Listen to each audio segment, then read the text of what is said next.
Welcome. If you've ever missed an important message in Dropbox because you didn't get a mention alert, don't worry, that's about to change. In this quick guide, I'll show you exactly how to turn on mention notifications in Dropbox step by step.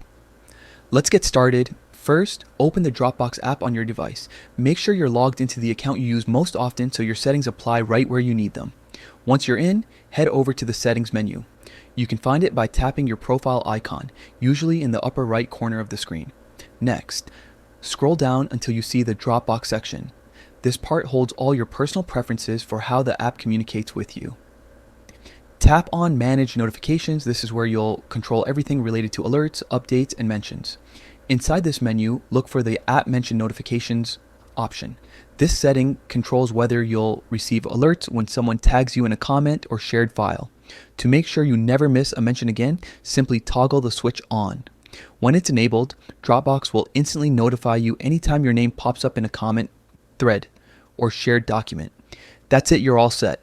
From now on, every time a teammate mentions you, you'll get a notification, so you can stay in sync and respond right away. It's a small change that can make a big difference in staying connected and productive. If you ever want to turn off these alerts, just go back to the same Manage Notifications section and toggle the switch off. You're always in control of what you want to stay updated on. Thanks for watching.